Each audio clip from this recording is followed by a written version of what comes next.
Decíamos que nos íbamos a meter a analizar uno de los temas que sin lugar a dudas fue el tema de mayor impacto en la semana. Y hace rato veníamos con la idea de charlar con alguien que trabajó de primera mano, que estuvo en la República Popular China durante bastante tiempo, y que más allá de analizar la cuestión coyuntural, me parece que es una persona más que autorizada para contarnos o ponernos en ascuas respecto de cómo fue que se da ese avance de la República Popular China.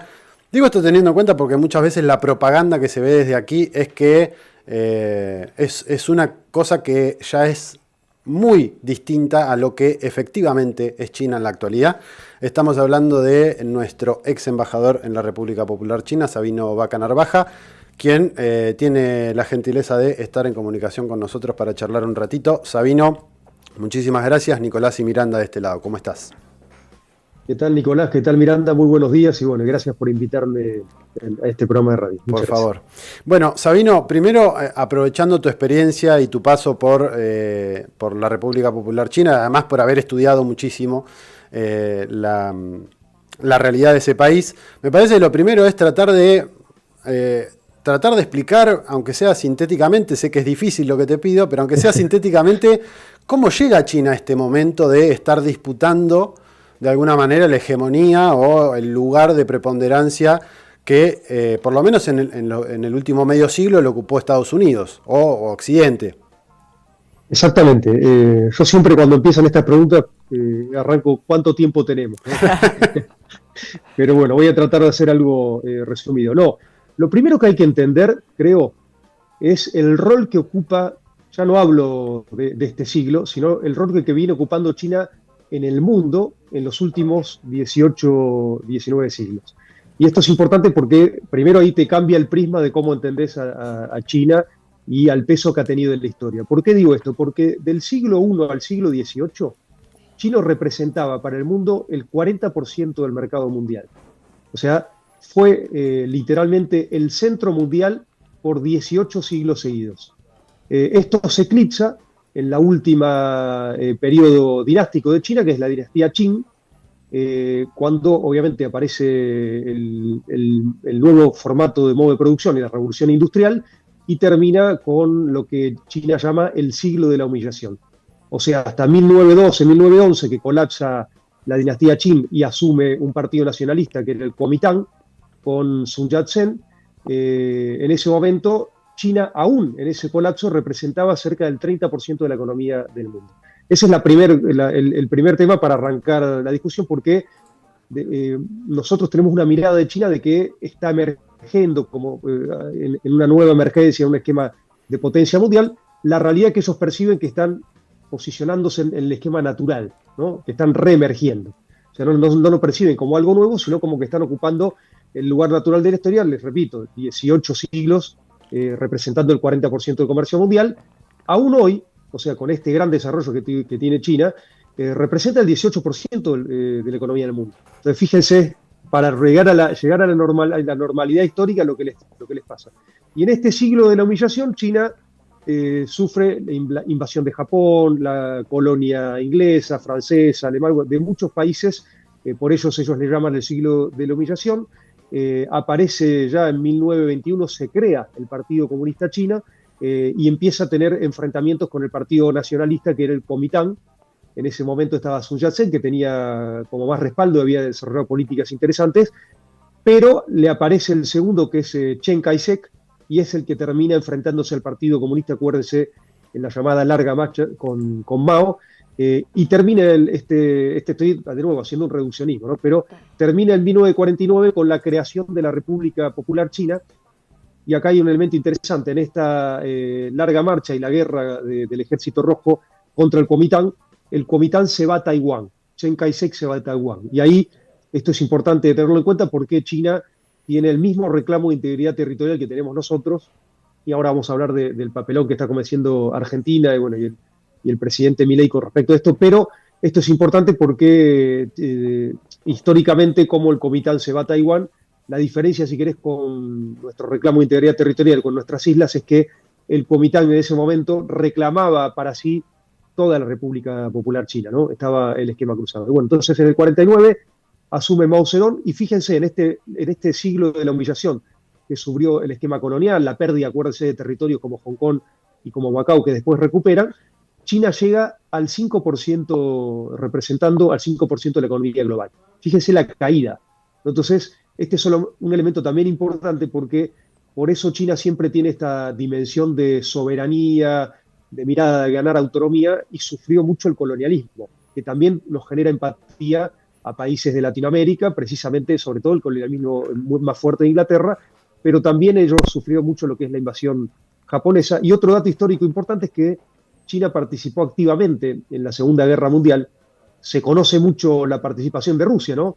Murieron 26 millones de rusos en el proceso, pero de China se conoce poco, y de China murieron 30 millones de chinos en la Segunda Guerra Mundial, porque ellos sufren primero la invasión japonesa. Entonces, esto es interesante para decir, bueno, al final, que no esté el nazismo vigente tiene mucho que ver con China y con Rusia, ¿no? Ujú. Es interesante en términos también de cómo miramos la dinámica occidental. Y en ese momento, cuando asume Mao, dato económico, lo que les dije, representaba a China el 5% de la economía, era una catástrofe económica lo que había pasado, el 90% era de la población era campesina, y había un nivel de analfabetismo muy grande. Y Mao hace, si quieren, para mí, la política más importante y más desconocida, porque se conoce mucho la parte económica, vamos a hablar del desarrollo de China, pero no tanto en la parte donde se enfoca en el conocimiento. Entonces, Mao trae un comité de expertos lingüísticos y hace una reforma de lo que es el sistema del lenguaje. Acuérdense, 90% de la población campesina, bastante analfabetismo, y el sistema del idioma chino es muy complejo. Entonces, con este comité logran en 2 o 3 años cambiar, ellos lo que llaman romanizar el mandarín. O sea, incorporar el alfabeto romano para hacer más fácil. Dos objetivos tenía. Primero, armar un plan de alfabetización y que la población pueda comprender el lenguaje y estudiar. Y el otro era que Europa y el mundo también pueda estudiar mandarín con un esquema romanizado. Y aparece lo que se llama el Pinyin. Acuérdense que ustedes siempre decimos Mao Zedong, Mao Zedong, Pekín, Beijing, tiene que ver con este cambio, y lo que se impone es el mandarín simplificado. Créanme que si vas al tradicional, por ejemplo, para el ideograma, son mucho más trazos, es mucho más complejo, y esto fue una reforma educativa realmente sin precedentes. Y después China empezó, por ejemplo, en ese momento, a mandar a muchísimos estudiantes a las universidades de afuera, con un programa muy importante. Casi 1 millón de chinos fueron a estudiar afuera, y con un programa de repatriación muy importante también, donde empezaba a incorporar el saber científico. Estamos hablando de Mao, pero después aparece, no voy a hablar de los 3 grandes líderes de China, porque su pensamiento se plasma en la Constitución china, que son Mao, Deng Xiaoping y Xi Jinping, el actual, ¿no? En el medio hay varios más, pero esos son los 3 más importantes. En ese momento Mao aplica dos políticas centrales, que son la larga marcha y el gran salto adelante. El gran salto adelante y la revolución cultural, uno de visión más económica y otro más vinculado al tema cultural e ideológico, y no le va bien con ninguno de los dos. Y ahí aparece China, que empieza a tomar su propio modelo, ¿no? Esto aparece Deng Xiaoping y lo que se llama el socialismo con características chinas, porque ellos venían implantando el modelo más soviético, ¿no? de desarrollo, de fase. Acuérdense, sobre todo el gran salto adelante es acelerar los procesos industriales. Y si bien hay que ver a China como una continuidad, porque no se puede entender a Deng Xiaoping sin Mao y a Xi Jinping sin Mao y sin Deng Xiaoping, aparece este esquema de reforma y apertura económica ya con Deng Xiaoping, donde arma lo que se llamaban las zonas económicas especiales, que básicamente eran zonas de bajo impuesto, y China jugaba ahí con la mano de obra barata, que era el activo clave que tenía. Y en ese proceso, sobre todo cuando asume Deng Xiaoping del 78, se radican un montón de empresas, sobre todo de Estados Unidos, incluso también de Alemania, la industria automotriz. Pero ¿qué le pide China? ¿Qué hace China? No es que van el capital, los flujos de capital, y a utilizar la mano barata de China. China dice, bueno, perfecto, yo te doy mano de obra barata y exenciones impositivas, pero tenés que hacer 2 cosas: transferirme tecnología y asociar con empresas locales. En el lapso de 40 años, lo que está pasando ahora, China el 33% de los autos se fabrican en China. Esto quiere decir que si sumás Estados Unidos, la Comunidad Europea, Corea del Sur y Japón, China produce más autos que todos esos países y bloques juntos, y el 40% de esos autos ya son eléctricos, o sea que lidera el segmento de la electromovilidad, fíjense. Y acá lo que quiero hablar más allá de este esquema económico es la parte científico-educativa. Entonces, les hablé de este programa de repatriación muy fuerte, y China ya en el 88 empieza a aplicar el programa Antorcha y empieza a querer jerarquizar su sistema universitario y le pone muchísimos recursos. Entonces, elige 50 de las universidades estratégicamente ubicadas en China y dice, bueno, las vamos a llevar a los primeros niveles del sistema universitario mundial. Y bueno, y en un transcurso de 20 o 30 años lo logra. Y hoy China, este es un dato interesante, en China se gradúan 1.500.000 ingenieros, cuando en Estados Unidos se gradúan 200.000 por año. O sea, fíjense, yo recomiendo ahora estos días una entrevista que le hacen a Tim Cook, el CEO de Apple, donde le preguntan por qué usted tiene las empresas en China.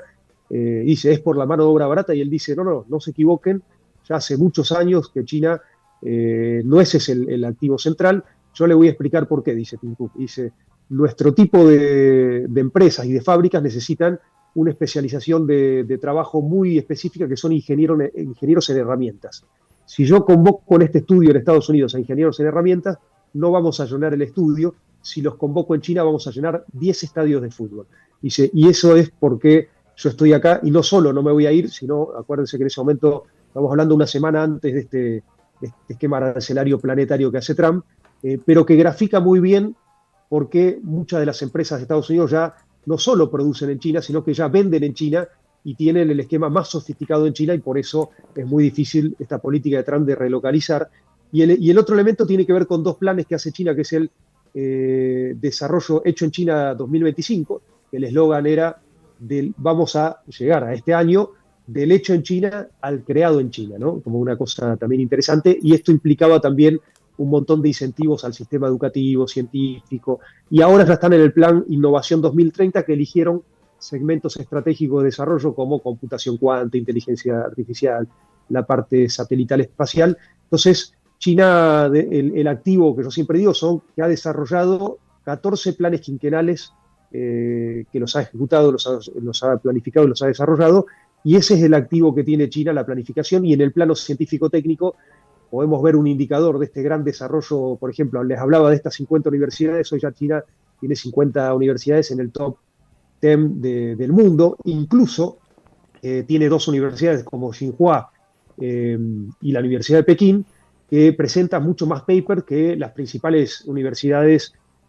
como el MIT o Stanford. Sin embargo, está abajo, porque por supuesto la clasificación de quién es la mejor es una agencia europea, y eso también es interesante, pero China ya hace 4 o 5 años es el país que más patentes tecnológicas presenta, no es el que más gasta, pero todo esto tiene que ver con planes y con activos, y con poner al sistema educativo y a la ciencia y la tecnología y en el eje de las políticas públicas. Repito, si vos ves, es muy interesante estudiar China desde los 14 planes quinquenales, porque vos vas viendo cómo se van enfocando esos planes quinquenales. Primero más vinculados a reforma agraria, después más vinculados a los sistemas industriales, y ahora ya está vinculado a la economía del conocimiento, al desarrollo tecnológico, y la verdad que es impactante ver el desarrollo. Bueno, en el marco de 1949 a la fecha, China ha sacado 800 millones de chinos de la pobreza.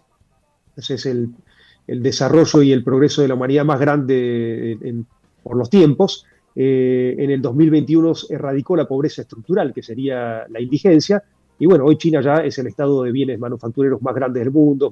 Bueno, tiene que ver, yo siempre digo, cuando Estados Unidos, las políticas que desarrolla o que impone, para ser más preciso, dejan de serle funcionales a Estados Unidos, las rompe, ¿no? Porque en esta fase nueva de Trump, arancelaria, que yo creo que esconde otra cosa, que ya vamos a hablar, es un cambio de reglas, ¿no? De Estados Unidos, que promovía la globalización, que había creado en 1944, después de la posguerra, el Banco Mundial, el FMI, el Sistema de Naciones Unidas, está cambiando su estrategia, y bueno, está desacoplándose de todo eso, regionalizándose y retirándose incluso de la OTAN y de muchos de los organismos del Sistema de Naciones Unidas. Yo creo que esto lo está ocupando China, no solo con China, sino que China ha fortalecido todo su esquema regional, la Asociación de Naciones del Sudeste Asiático, la Organización de Cooperación de Shanghái, ha establecido una relación muy fuerte con África, con el Sistema de Naciones de África. Incluso en estos días estuvo sucediendo la CELAC en México y China mandó un mensaje del propio Xi Jinping. O sea, le empezó a dar mucha importancia al esquema regional, y acuérdense el rol de China en los BRICS y los BRICS ampliados y la dinámica regional que está sucediendo. Entonces, es un actor que está siendo hoy el más responsable en el plano internacional, ¿no? Sabino, ahí mencionabas varias cosas que me parecen interesantes, porque en el transcurso de esta contextualización de cómo se llega a la China actual, una de las cosas que todavía, por lo menos para quienes vivimos de este lado del hemisferio, de este lado del planeta, sigue siendo la cuestión de la propaganda. Es muy fuerte todavía la presencia y el predominio norteamericano respecto de la narrativa, respecto de lo que está del otro lado del mundo, digamos. Y ahí me parece que hay algo, vos lo mencionabas en varias de las entrevistas que estuviste dando en estos días, de tu paso por la Cancillería Argentina allí en la República Popular China, de la diferencia entre el imaginario que tenemos aquí en Argentina de lo que es China y lo que es ir allá, ver las cosas, lo decías medio como de ciencia ficción, que uno se cruza, y ahora afortunadamente en redes sociales empiezan a aparecer imágenes de las grandes cuestiones arquitectónicas, de drones haciendo figuras en el cielo, cosas que realmente parecen de ciencia ficción, pero que ya en China, o los autos inteligentes, o cosas de esa naturaleza, que ya en China son reales, son cosas que se están empezando a masificar, no es masivo todavía, pero que se están empezando a masificar entre la población china, y que acá estamos lejos incluso de creer que eso es real. No, eso es impresionante. Ahí vos diste la tecla. Ahí nosotros tenemos un tema de sesgo cultural enorme, ¿no? Incluso, yo te diría, sobre todo, no solo es la sociedad, la élite argentina, incluso en nuestro propio espacio político, el prejuicio que hay sobre China es grande. Y bueno, y es como vos decís, es normal porque todo lo que consumimos es como de medios o de Norteamérica, del centro de lo que se llama el norte global, o de Europa. Entonces vos tenés medios que están jugando intereses políticos muy fuertes, y en un esquema donde ya Estados Unidos ha elegido como rival estratégico a China, la influencia es un esquema de propaganda permanente contra China, digo, se ha puesto ahora como objetivo China, y eso es difícil de deconstruir. ¿Por qué? Porque China no tiene esa pretensión. China, a diferencia de las potencias que nosotros estamos acostumbrados, no tiene una pretensión hegemónica. Si vos ves la historia china, el símbolo más fuerte de eso es una muralla defensiva. Recién nombraste los drones. El fuego artificial es inventado en China para entretener a la población. Después vino Occidente, le puso un caño y armó un arma de guerra. Y ahora yo creo que es muy interesante, pero lo que ocuparon los roles de los fuegos artificiales lo hacen los drones.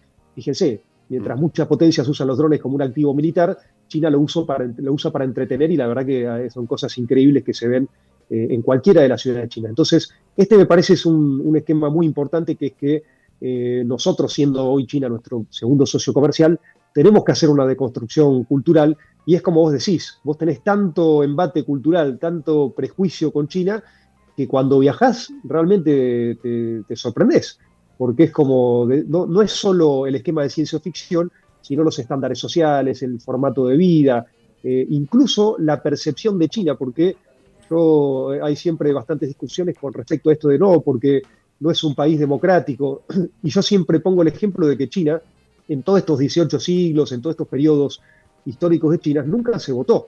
Yo vos podés decir, sí, pero se vota a un partido único, está bien, pero el pueblo chino vive como el proceso más democratizador de su historia, la creación del Partido Comunista, porque en 1949 por primera vez votaron. Entonces, ese tipo de percepciones es interesante, de cómo el prejuicio que tiene uno, y cuando va, cómo lo sorprende esta cuestión. Pero yo siempre planteo que, además, el activo social que tiene el Partido Comunista con la sociedad china tiene que ver con los resultados. O sea, esto que les dije, el gran desarrollo económico, de nuevo, el 90% de la población era campesina. Vos vas ahora a cualquier ciudad, incluso alejada de los centros más dinámicos de China, y realmente tiene niveles de desarrollo, han erradicado la pobreza estructural, sobre todo ahora Xi Jinping está llevando un desarrollo más simétrico, porque por supuesto este crecimiento tan grande generó muchísimas asimetrías, y yo creo que el activo central de China y eso es algo que tenemos que reflexionar también desde este lado, es que la política está por encima de la economía. O sea, siempre el que conduce la visión general, y eso fue una constante en los distintos gobiernos, más allá de que, por supuesto, acuérdense que la filosofía china es contradicción principal y secundaria, o sea, ellos van modificando la dinámica económica, incluso en función lo van ajustando, pero el esquema principal siempre es el bienestar del pueblo, y esa mirada general choca mucho con muchos de los procesos que están pasando en Occidente, donde vos tenés cada vez las corporaciones toman más decisiones que la política, y después tenés el caso paradigmático de Estados Unidos, donde vos ya tenés digamos, gente como Elon Musk, o sea, lo que Varoufakis llama el tecnofeudalismo, o sea, tecnócratas que tienen a veces más poder que estados, ya directamente tomando el control de los estados. Ujú. Entonces, este es yo creo que el esquema principal que tiene que ver con la política gobernando las condiciones de tu país, ¿no? Sabino, ¿qué tal? Te escuché con ganas de hablar del gobierno de Javier Milei en la primera respuesta que diste, Sí. hablando de percepción sobre China y del yo con comunistas no negocio.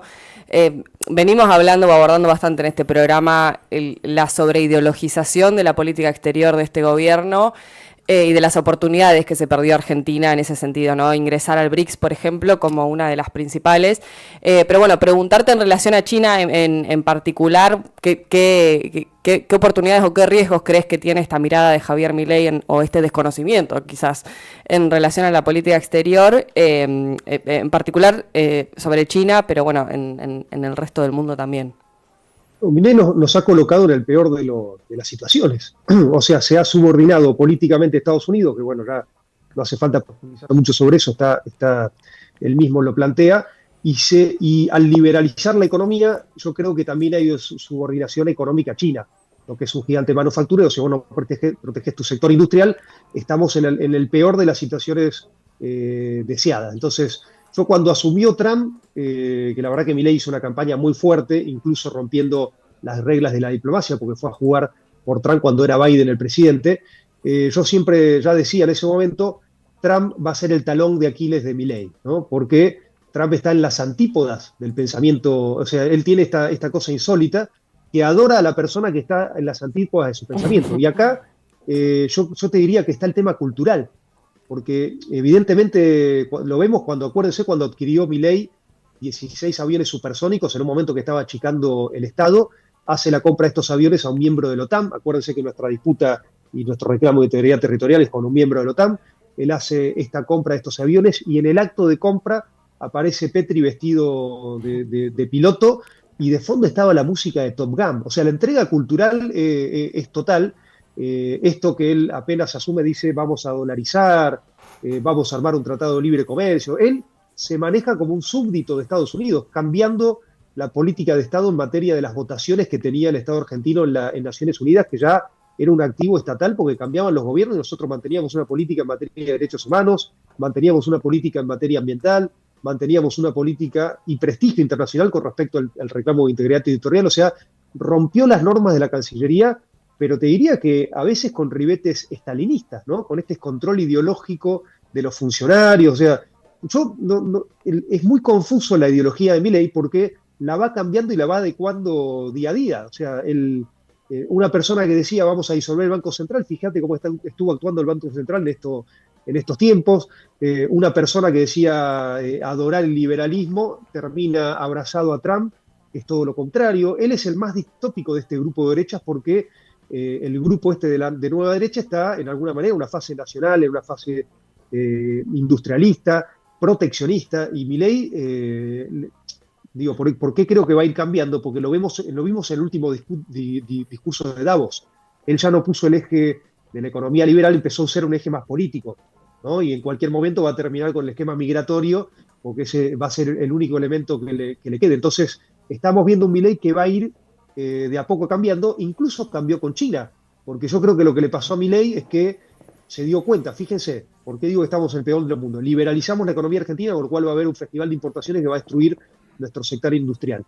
Pero además, vos repito el esquema con China, paraste la inversión en infraestructura que te hacía China, que era todo con créditos muy baratos, entonces son obras que vamos a padecerlos generaciones a futuro, porque cuando vos no haces una obra, empieza el deterioro y después remontarlo. O sea, son activos intergeneracionales y Milei ha parado todo el esquema vinculado a la obra. Pero claro, yo creo que él cuando va en estas 11 visitas que hace a Estados Unidos, en esta relación que tiene con Elon Musk le dice, che, no te equivoques, porque China es el único que te puede dar opciones para invertir en Argentina. Fíjense que armó esta cosa obscena, salamónica del régimen de incentivo a las grandes inversiones y no logró una inversión genuina, ni una inversión genuina.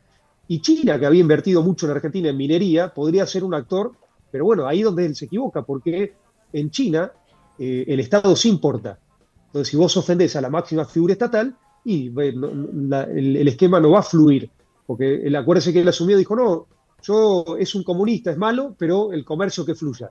Y la verdad es que no, el comercio no funciona solo. Si vos tenés agencias gubernamentales para hacer aperturas de mercado, después tenés, por ejemplo, para el tema fitosanitario, si vos querés abrir un nuevo mercado vinculado al tema agropecuario, tenés que tener el SENASA con la GAC China trabajando muy fuertemente. Eso implica mucho trabajo estatal y no con decir, bueno, ahora China es bueno, van a venir las inversiones chinas, sino que implica un trabajo muy fuerte y la verdad que lo que estamos viendo en todos los ámbitos estatales es una degradación permanente. Entonces, por eso digo que él nos puso en el peor de los mundos, porque este régimen, las grandes inversiones, no trajo ninguna inversión genuina. Y en estos 11 viajes que hizo Milei a Estados Unidos no consiguió ninguna inversión, al revés, consiguió que Starlink, uno de los negocios de Elon Musk, empiece en Argentina, y no, la verdad que lo único que está consiguiendo es deuda. Entonces, la verdad que yo creo que nos está situando en el peor de los mundos, y si vos nos caracterizás bien el escenario internacional, es muy difícil darte una política de desarrollo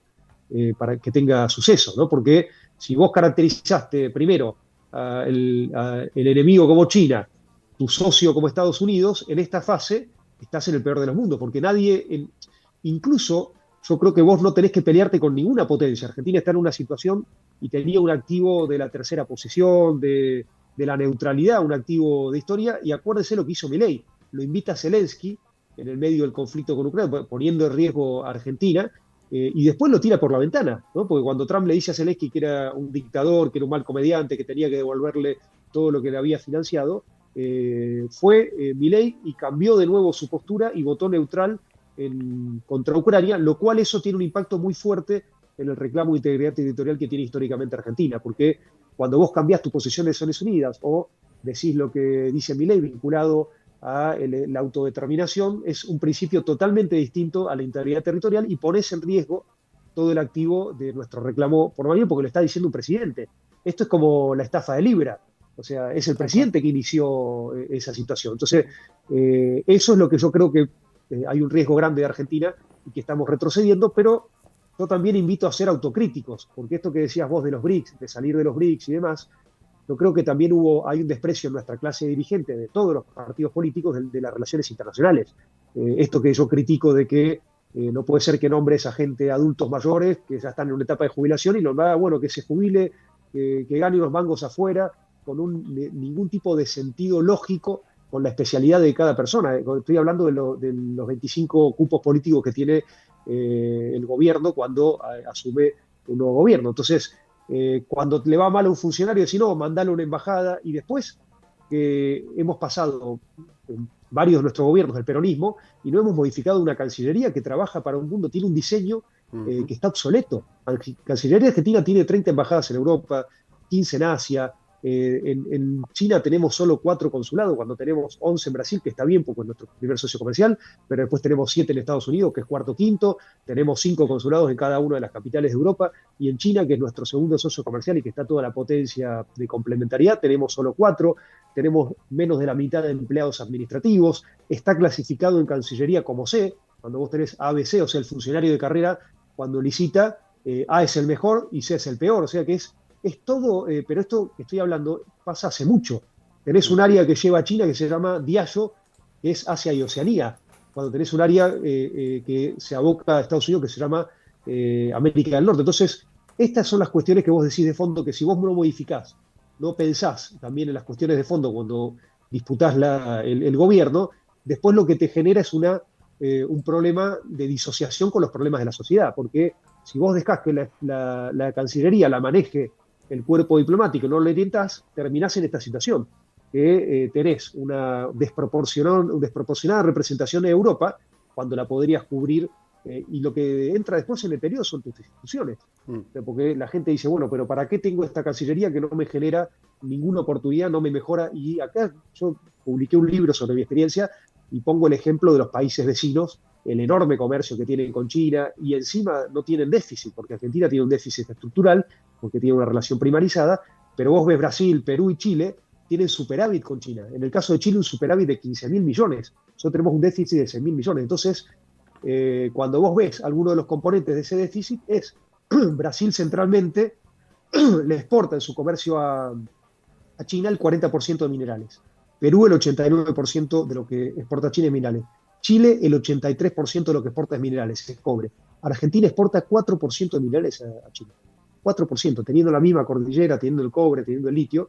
Y créeme que además tiene dos metales que son metales estratégicos para la electromovilidad. Argentina tiene industria automotriz, podrías estar pensando en un esquema de cadenas globales de valor y cómo integrar esos metales y generar más valor agregado, que además China tiene una ventaja cuando vos armás un esquema de vínculo bilateral. No te impone un modelo, como dije. Entonces, Chile quiere TLC, perfecto, abrazamos el TLC. Brasil y Argentina necesitan proteger su industria, perfecto, tenemos asociación estratégica integral. O sea, las condiciones se ponen en conjunto, que es otra gran ventaja que tiene el vínculo de China. Y además, China, de nuevo, como es un país emergente, ha sido un actor muy responsable con respecto a las políticas de más multilateralismo, de volcar el esquema que no sea un mundo orientado a la especulación financiera, sino orientado al sistema productivo. Acuérdense que promovió el Banco Asiático de Inversión e Infraestructura, el nuevo Banco de Desarrollo de los BRICS, que está Dilma. Y cuando yo me refiero al esquema de ser autocríticos, es que cuando nos tocó a nosotros, yo estar como representando a Argentina en China, yo me acuerdo que empujé mucho el esquema de los BRICS, ¿no? Porque era un tema que ya venía trabajando Argentina con anterioridad. Y cuando yo aviso a mi gobierno, con bastante anterioridad, que Argentina iba a ingresar a los BRICS en la cumbre de Johannesburgo, Santiago Cafiero, que en ese momento era el canciller, desestimó la participación de Argentina, porque él se respaldaba, como tenía poco conocimiento para mí de la Cancillería, se respaldó mucho en el cuerpo diplomático. Si vos no lo dirigís, te dirigen. Entonces él recomendó que no vaya a Argentina, y pasó algo insólito, o sea que no fue el presidente, no fue el canciller, no fue ni siquiera la secretaria Todesca, o sea, no hubo representación argentina en el momento que Argentina entraba a ser un miembro de los BRICS, con los BRICS ampliados. Fue un hecho histórico, o sea, fíjense cómo, ya te estoy hablando de nuestro gobierno, como si vos no tenés una lectura del esquema internacional, no estás formado, te podés cometer errores, y después es más fácil que venga un presidente y deshaga el tema de los BRICS, porque vos no trabajaste, no militaste el esquema de los BRICS con tu sociedad, porque esta es otra cosa que tenemos que reflexionar. Nosotros tenemos que empezar a linkear con nuestra comunidad organizada, como decía Perón. Si nosotros no discutimos y no problematizamos la política exterior con nuestras agrupaciones de base, con los sectores organizados, después va a pasar esto. Vamos a tener desapego institucional y la gente no va a protestar. Acuérdense cómo surge el peronismo, ¿no? Cuando se elimina una Secretaría de Trabajo que había linkeado con las necesidades de la gente, y aparece esta gran protesta. Entonces, fíjense, ahora Milei desarmó un montón de ministerios y no hubo un esquema de empatía social, salvo cuando tocó el sistema universitario, que la verdad es que se generó un primer rechazo muy fuerte a la política de Milei. ¿Por qué? Porque era algo que había generado apego social. Entonces el tema universitario era algo que la gente lo vivía y lo había cohesionado como algo propio. Entonces yo creo que un trabajo fuerte que tenemos que hacer nosotros desde el sector político y también desde el sector militante es esto de para qué disputamos el poder, ¿no? Y cambiar la lógica de volver al diseño de programas, políticas públicas, hablar de doctrina, porque si no después ganamos y te pasa lo que pasa ahora, que Milei asumió con una debilidad parlamentaria enorme y sin embargo le votaron todas las leyes.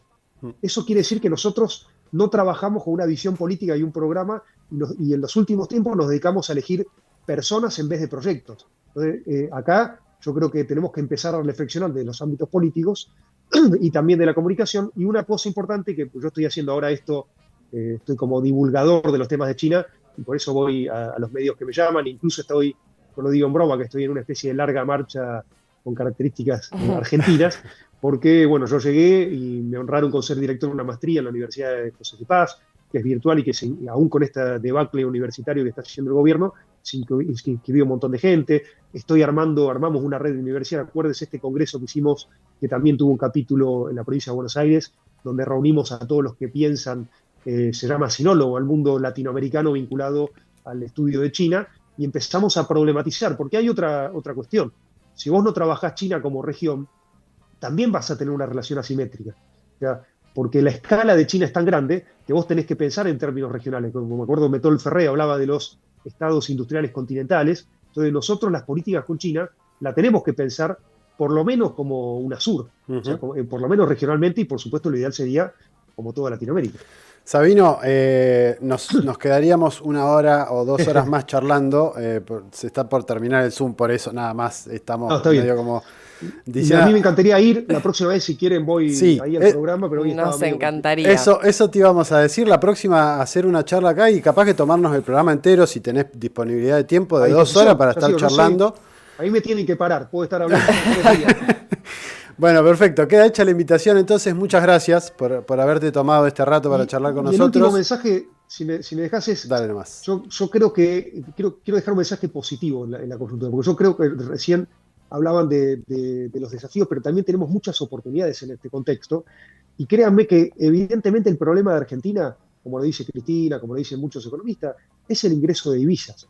Y Argentina, en vez de meterse en este esquema de achicar, tenemos que cambiar el chip de la mente y pensar en cómo generamos más ingresos. Y créanme que no es difícil.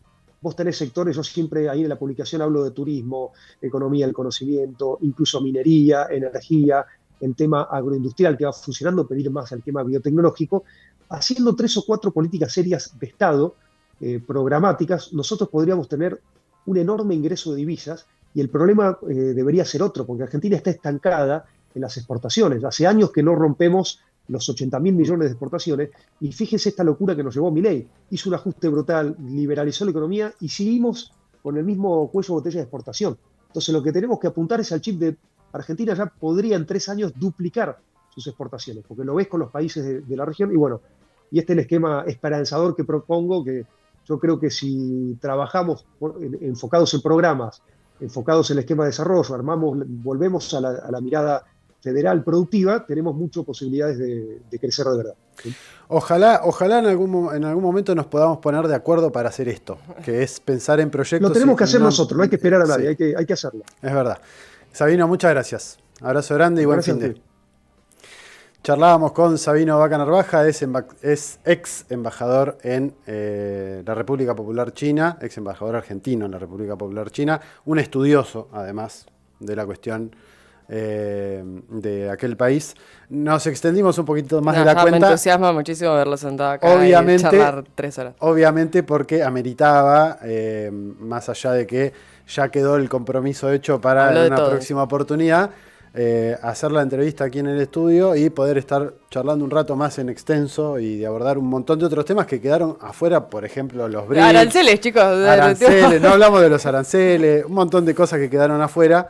Y que seguramente en no mucho tiempo vamos a retomar. Hacemos la tanda que debemos y seguimos con el programa.